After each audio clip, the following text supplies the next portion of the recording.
Olá, tudo bem? Como é que vocês estão? Mais uma vez aqui no estudo de domingo da Escola Dominical em Casa da Igreja Metodista Central em Nova Iguaçu. Vocês estão bem? Tá todo mundo bem? Como é que passaram a semana? Os desafios apresentados durante a semana foram vencidos debaixo da boa e poderosa mão do Senhor? Você conseguiu perceber a mão de Deus agindo na sua vida essa semana? Sejam nos momentos alegres, sejam nos tristes, o Senhor esteve sempre conosco em todos os momentos. Eu espero que você esteja grato e que você tenha motivos de gratidão para falar para Deus hoje. Se você tem, para um pouquinho, dá uma pausa aí na aula e diga a Deus por que você é grato. Agradeça pela sua vida, agradeça pelos dons que Ele derramou na sua vida, agradeça pelos livramentos, agradeça por sua família, agradeça a Deus. Tenha um tempinho de gratidão, agradeça. A gratidão é uma das virtudes que nós devemos estar sempre praticando. Olhe para o lado, olhe para a sua família, pense nas pessoas que estão próximas de você, nos seus amigos e seja grato a Deus. Agradeça, até pelos momentos difíceis, até pelo choro que dura uma noite, mas com certeza a alegria virá pela manhã. É só aguardar, amanhã chega. Amém? Bem, nós estamos com mais uma lição da Escola Dominical. Essa é uma lição da classe de adultos, baseado na revista Legados de Fé, Antigo Testamento. E o tema da nossa lição hoje é Davi, diminuir o eu e exaltar Deus. Muito interessante, porque na lição passada nós falamos de Davi, da luta de Davi contra Golias. E nessa semana nós vamos falar de um deslize razoavelmente grande de Davi, que está lá no segundo livro de Samuel, no capítulo 11.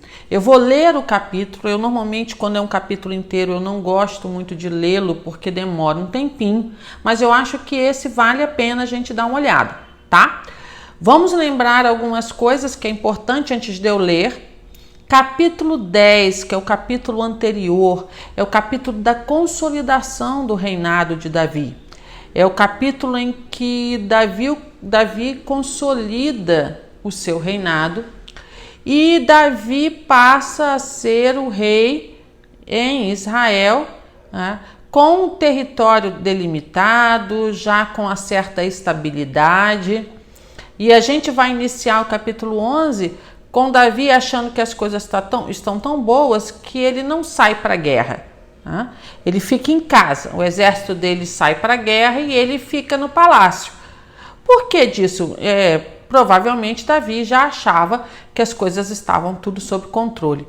Como nós dizemos por aqui, né? Estava tudo dominado. E ele não vai. E era prática na época de Davi que os reis fossem ao campo de batalha com seus exércitos. Então ele não exerceu uma prática. Isso já demonstra que Davi já achava que estava tudo dominado mesmo. Mas vamos orar? E vamos entregar essa lição ao Senhor. Vamos pedir que o Espírito Santo esteja conosco e que Ele nos abençoe na leitura da palavra de Deus e também nos abençoe nesse estudo. Amém?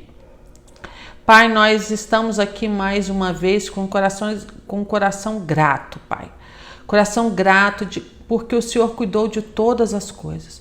O Senhor nos deu sustento. O Senhor nos livrou dos perigos.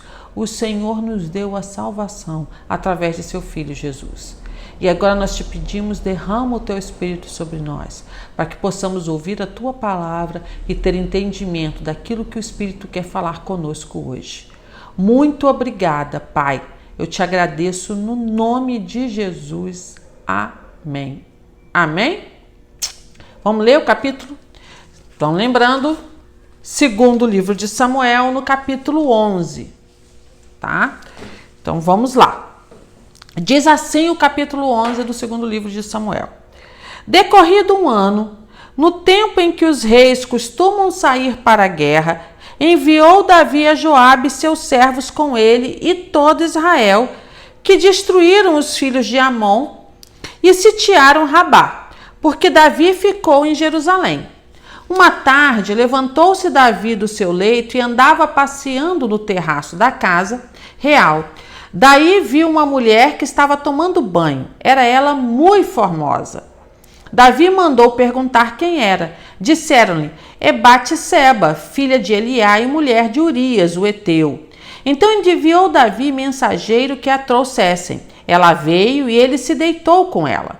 Tendo-se ela purificado da sua imundícia, voltou para sua casa. A mulher concebeu e mandou dizer a Davi: estou grávida. Então enviou Davi mensageiros a Joabe, dizendo: manda-me Urias, o heteu. Joabe então enviou Urias a Davi. Vindo, pois, Urias a Davi, perguntou este como passava Joabe, como se achava o povo e como ia a guerra. Depois disse Davi a Urias: desce à tua casa e lava os pés. Saindo Urias da casa real, logo se lhe seguiu um presente do rei. Porém, Urias se deitou à porta da casa real com todos os servos do seu senhor e não desceu para sua casa. Fizeram-no saber a Davi, dizendo: Urias não desceu à sua casa. Então disse Davi a Urias: não vens tu de uma jornada, por que não descestes à tua casa? Respondeu Urias a Davi: a arca, Israel e Judá ficam em tendas. Joabe, meu senhor, e os servos de meu senhor estão acampados ao ar livre. E hei de eu entrar na minha casa para comer e beber e para me deitar com minha mulher? Tão certo como tu vives e como vives a tua alma, não farei tal coisa. Então disse Davi a Urias: demora-te aqui ainda hoje e amanhã te despedirei. Urias, pois, ficou em Jerusalém aquele dia e o seguinte: Davi o convidou e comeu e bebeu diante dele e o embebedou à tarde saiu Urias a deitar-se na sua cama com os servos de seu senhor, porém não desceu à sua casa. Pela manhã, Davi escreveu uma carta a Joabe e lhe mandou por mão de Urias. Escreveu na carta dizendo: ponde Urias na frente do maior força de peleja e deixai-o sozinho para que seja ferido e morra. Tendo, pois, Joabe sitiado a cidade, pôs a Urias no lugar onde sabia que estavam homens valentes. Saindo os homens da cidade, pelejando com Joabe, caíram alguns do povo, dos servos de Davi, e morreu também Urias, o heteu. Então Joabe enviou notícias e fez saber a Davi tudo o que se dera na batalha. Deu ordem ao mensageiro, dizendo: se ao terminares de contar ao rei os acontecimentos desta peleja, suceder que ele se encolerize e te diga: por que vos chegastes assim perto da cidade a pelejar? Não sabias vós que haviam de atirar do muro? Quem feriu Abimeleque, filho de Jerubezete? Não lançou uma mulher sobre ele do muro um pedaço de mó corredora, de que morreu em Tebes? Por que vos chegastes ao muro? Então dirás: também morreu teu servo Urias, o heteu. Partiu o mensageiro e, chegando, fez saber a Davi tudo o que Joabe lhe havia mandado dizer. Disse o mensageiro a Davi: na verdade, aqueles homens foram mais poderosos do que nós e saíram contra nós ao campo. Porém, nós fomos contra eles até a entrada da porta. Então os flecheiros do alto do muro atiraram contra os teus servos e morreram alguns dos teus servos do rei. E também morreu o teu servo Urias, o heteu.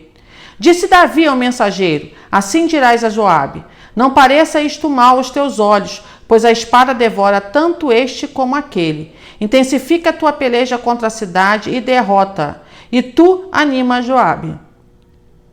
Ouvindo, pois, a mulher de Urias que seu marido era morto, ela o planteou. Passado o luto, Davi mandou buscá-la e a trouxe para o palácio. Tornou-se ela sua mulher e lhe deu à luz um filho. Porém, isto que Davi fizera foi mal aos olhos do Senhor. Amém? É muito interessante a gente pegar e acompanhar, né? Semana passada nós estávamos vendo Davi lutando contra Golias e dizendo que estava indo contra Golias com o Senhor dos Exércitos. E neste momento, acho que Davi, como um homem segundo o coração de Deus, fez assim: Deus, espera aí só um pouquinho, tá? Fica aí, eu vou ali e já volto. Não fica perto de mim agora não. Espera aí que eu vou ali e já volto. É uma passagem que a gente olha que um homem segundo o coração de Deus, se ele não estiver vigiando, ele vai tomar decisões extremamente equivocadas, principalmente se ele se achar o dono da cocada preta. Vamos entender um pouquinho por que eu estou falando isso? Se você pegar lá no livro de Samuel, voltar uns capítulos atrás, no capítulo 5, no versículo 2 e 3, Davi foi ungido 3 vezes, tá? Como rei. Ele foi ungido por Samuel, que é o chamado. Depois ele foi ungido quando ele foi rei de parte de Israel. E depois aqui no capítulo 2, quando ele foi ungido como rei de todo Israel. Tá? Então no capítulo 2, no versículo 2 e 3, diz assim. Deixa eu ver se é isso mesmo. Minto, perdão, capítulo 5. Estou falando 2, é capítulo 5, 2 e 3. Tá? Diz assim. Outrora, sendo Saul, aí todas as tribos, deixa eu te dizer o contexto, todas as tribos de Israel estavam representadas, né, isso está no versículo 1, e aí eles vão a Davi, vou até ler o versículo 1 para vocês entenderem, tá? Então, todas as tribos de Israel vieram a Davi em Hebrom e falaram dizendo, somos do mesmo povo que tu és. Outrora, sendo Saul ainda rei sobre nós, eras tu que fazias entradas e saídas militares com Israel. Também o Senhor te disse, tu apacentarás o meu povo de Israel e serás chefe sobre Israel. Assim, pois, todos os anciões de Israel vieram ter com o rei em Hebrom, e o rei Davi fez com ele aliança em Hebrom perante o Senhor. Ungiram Davi rei sobre Israel. Então, vamos entender isso aqui. Davi foi ungido rei ali, agora de todo Israel, no capítulo 5. Então, você vai ter o capítulo 5, 6, 7, até chegar no 10, que é a estabilização do reino de Davi. Então, Davi foi ungido rei de todo Israel. E o que as pessoas esperavam, né, desse rei? O que se imaginava que Davi deveria ser? Primeiro, ele deveria ser o construtor do reino, ou seja, ele deveria consolidar todo o reino. Botar todas as tribos debaixo de uma mesma governança. Então, ele tinha que construir o reino, ele tinha que construir a identidade de Israel. Era isso que era o que se esperava de Davi. Outra coisa que se esperava de Davi é que ele fosse juiz sobre todos. E que ele fosse provedor do povo, que ele cuidasse para que o povo tivesse toda a condição de viver como povo, né? De ter os seus bens, de ter a sua colheita, de ter as suas formas de sobrevivência. Mas outra coisa que Davi também era considerado era o representante de Deus aqui na terra. Por isso que eles falam assim, o Senhor te disse, tu apacentarás o meu povo de Israel e serás chefe sobre Israel. Então, Davi era o representante de Deus para governar Israel. Então, ele tinha, vamos dizer assim, uma autoridade também espiritual sobre Israel. Ele tinha uma autoridade política, que é a autoridade de qualquer governante, e uma autoridade espiritual, por ter sido escolhido por Deus. Então, Davi tinha duas coisas. O que Davi faz? Davi começa vamos dizer assim, todos os seus feitos sobem à cabeça de Davi. Todos os feitos de Davi, as guerras, o que ele lutou, as coisas, como ele era aclamado, as coisas que ele conseguia, sobem à cabeça de Davi. E nós estamos aí, vamos dizer assim, no ápice do ego inflamado.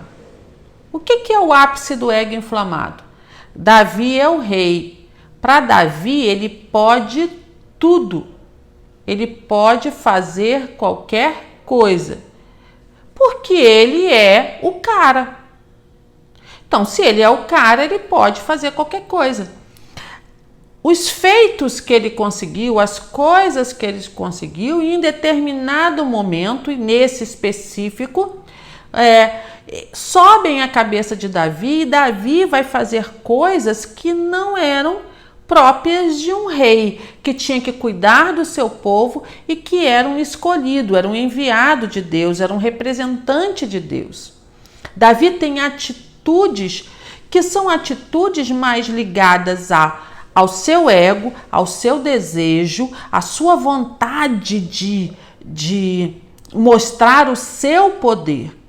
Neste momento aqui, é aquilo que eu falei, Davi falou assim, Deus, fica aí, que agora deixa comigo. Agora o poder é meu, a ideia é minha, a força é minha, tudo é meu, fica aí. Eu tenho poder sobre todas as coisas, eu mando o exército, ele vai lá, ele vai vencer a guerra no meu nome. O meu nome vai ser glorificado e eu vou ficar aqui em casa passeando no palácio. O pecado de adultério, né, vamos dizer assim, de Davi, começou antes. Começou quando ele acreditou que podia tudo e que todas as suas vontades, por ele ser rei, deveriam ser atendidas, independente das consequências disso. Então vamos olhar no contexto todo aqui, né? E eu quero deixar uma pausa aqui, né? Batseba, quando você vai ver no capítulo 12 que Natan vai confrontar Davi, Batseba ela não é considerada culpada. Em nenhum momento Natan, no capítulo 12, a gente vai falar um pouquinho do capítulo 12, porque é a consequência do 11, eu não vou ler o 12, até porque a lição tem como parâmetro 11. Natan em nenhum momento diz que Batseba é culpada. Então vamos entender aqui. O pecado de Davi, maior do que ele ter pego a esposa de Urias, foi ele achar que podia todas as coisas. Então ele passa a ser um rei que quer que os seus desejos e as suas vontades sejam satisfeitas. Por isso que para ele, ao olhar uma mulher bonita, mesmo sabendo que ela era casada, mesmo sabendo que o esposo estava lutando por ele olha para ela e diz assim, eu sou o rei, eu posso. A chama e provavelmente a obrigou a ter relações com ele. Como diz o texto, deitou-se com ela. Ele que deitou com ela. Ela em nenhum momento se insinuou, ela em nenhum momento fez nada, ela estava na sua casa. E ele de longe viu e desejou e falou assim, eu sou o rei, se eu sou o rei eu posso ter essa mulher. Satisfez o seu desejo, o que é que ele fez? Despacha para casa, volta para casa, vai para lá, já tive o que eu queria. E aí o que é que acontece? O fruto dessa relação, uma criança. Davi, um homem segundo o coração de Deus. Davi, um homem segundo o coração de Deus, que, como eu disse, deixou Deus no cantinho, ao invés de se assumir a sua responsabilidade, ao invés de assumir a responsabilidade dos seus atos, ele vai criar um subterfúgio enorme para que a imagem do rei não seja maculada. A imagem do rei provedor, do rei juiz. Imagina como é que eu vou ter um rei juiz que pega e toma a mulher do outro, usa da mulher do outro. Então ele pega e fala assim, bem, qual é a ideia? Traga Urias para casa. Urias vai estar com a sua mulher e aí o filho que ela está esperando não vai ser considerado meu, vai ser considerado dele. Olha só o plano, porque a minha imagem não pode ser maculada, ou seja, não pode ser denegrida, a imagem do grande rei, a imagem do rei justo, a imagem do rei que é representante de Deus não pode ser mexida. E ele pega, quando ele vê que o plano dele não está certo, ele ainda faz uma coisa maior ainda. Agora ele vai cometer assassinato. Ele vai matar. Então ele vai criar uma situação para que Urias fique morto. Ou seja, aí o que ele faz? Urias morre, dá um tempinho, eu sou o rei, chama a mulher para cá, agora eu justifico a gravidez dela. Ela está comigo agora. Então ela está grávida, né? Está comigo. Eu sou o pai, agora, né? Ele já morreu, eu vou lá e pego, ela vai ficar comigo e eu vou tomar conta dela e dessa criança.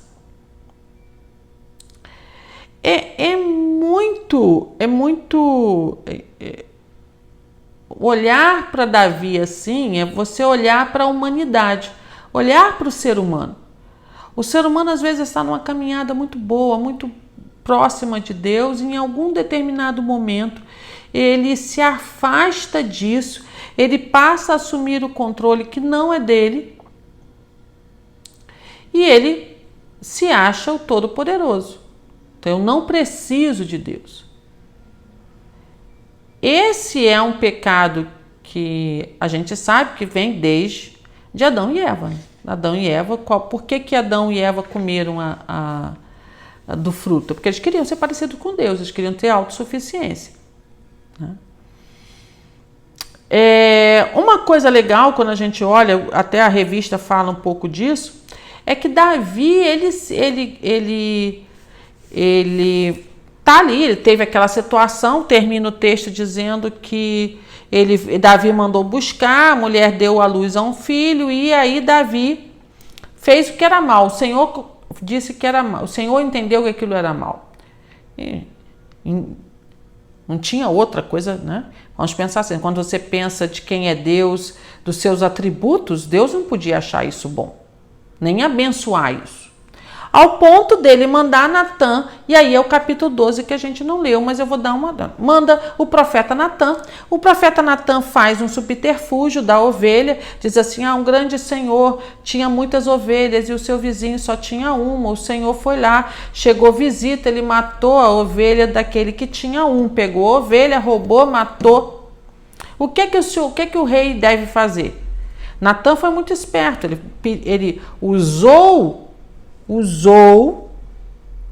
vamos dizer assim, usou o atributo do rei, ou seja, julgar, para o rei julgar a si mesmo. Então o rei profere uma sentença de morte, Davi diz, olha, essa pessoa merece morrer, e Natã diz, então é você, pode decretar a sentença, foi você que fez isso.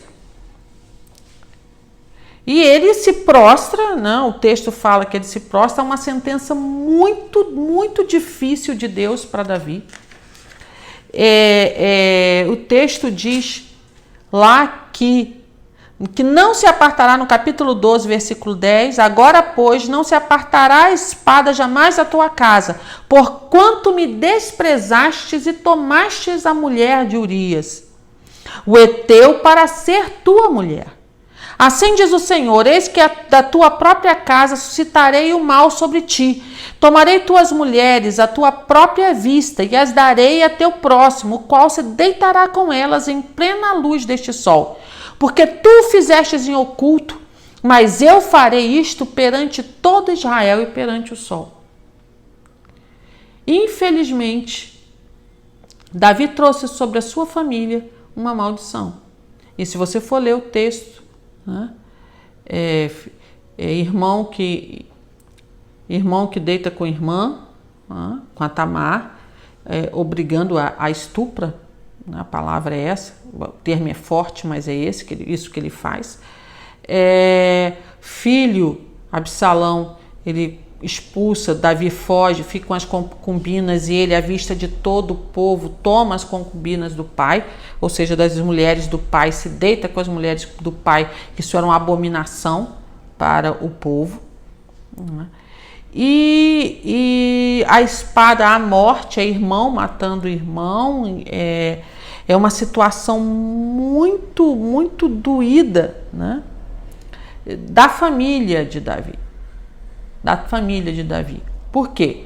Por conta do ato do Davi. A palavra de Deus diz assim, se você for prestar atenção, o pecado que Deus está punindo Davi está lá no capítulo 12, versículo 10.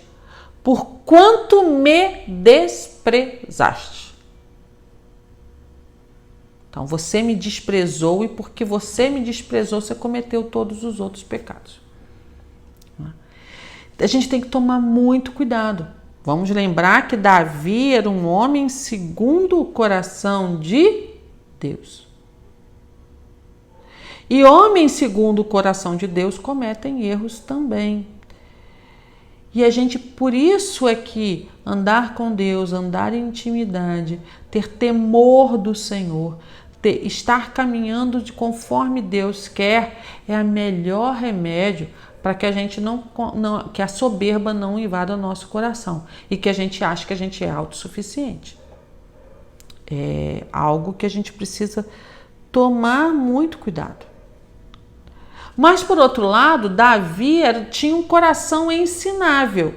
Davi, ele, quando era repreendido por Deus, ele não dizia assim, Deus, você está equivocado. O senhor está errado, que é isso? O senhor não está vendo. Não está vendo. Né? Ele não fazia isso. Quem fazia isso era Saul. Se você for estudar Saul, você vai ver que Saul fazia isso. Mas Davi não fazia isso. Davi pegava e dizia assim, pequei. A ficha caía na hora. Ele dizia, pequei.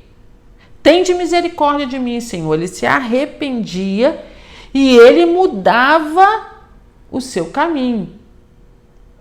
Você não vai ter mais em nenhum outro texto aqui dizendo que Davi pecou novamente do jeito que ele pecou aqui. Porque ele era ensinável. É interessante que se a gente pegar lá no Salmo 51, se você ver o Salmo 51, justamente foi feito depois, né? Depois que Natã vai encontrar com ele. Então Davi escreve esse salmo e ele começa com o salmo dizendo assim, compadece-te de mim, ó Deus, segundo a tua benignidade e segundo a multidão das tuas misericórdias. Lava-me completamente da minha iniquidade e purifica-me do meu pecado.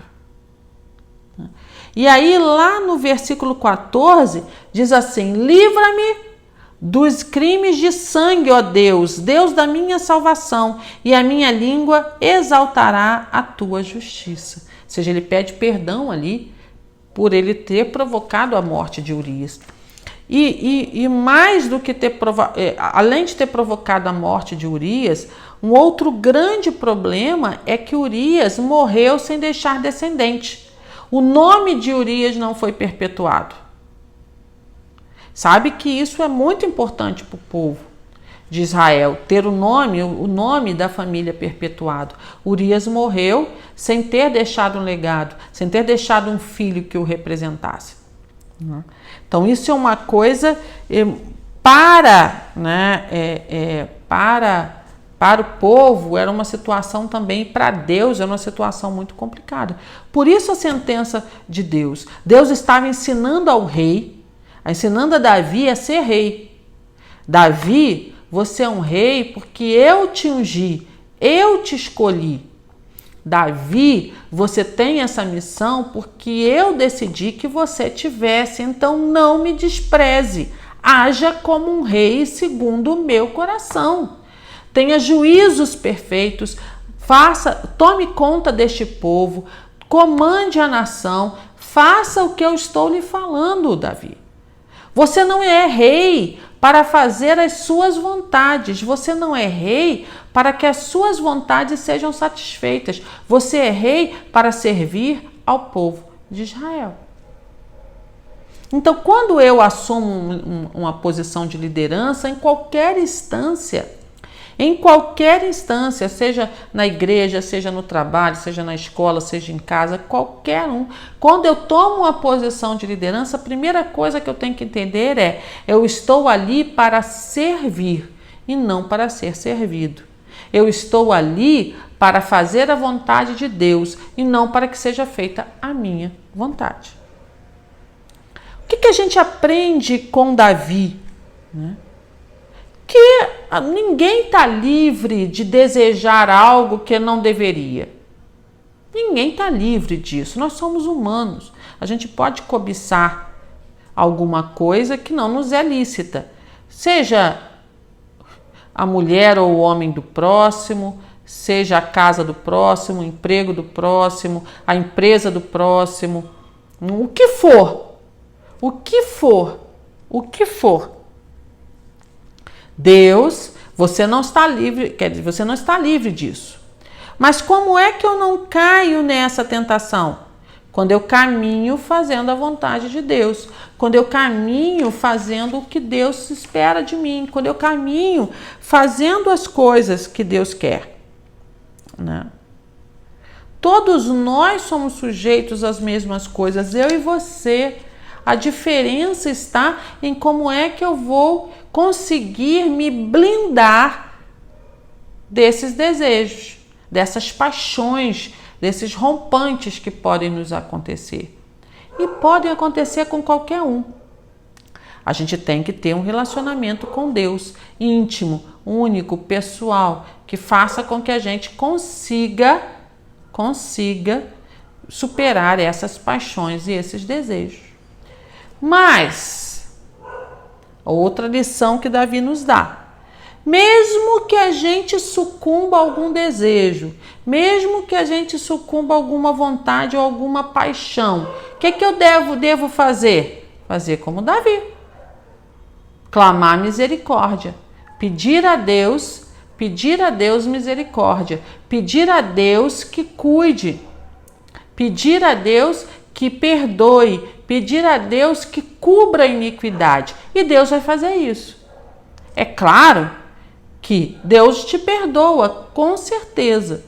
Mas cuidado, as consequências das suas ações, das suas paixões e dos seus desejos, elas continuam. Elas não são apagadas. Você vai ter que conviver com a consequência. Essa também é a lição que Davi nos dá. Ele teve que conviver com a consequência. Qual foi a primeira consequência? Deus não permitiu que o filho dele sobrevivesse.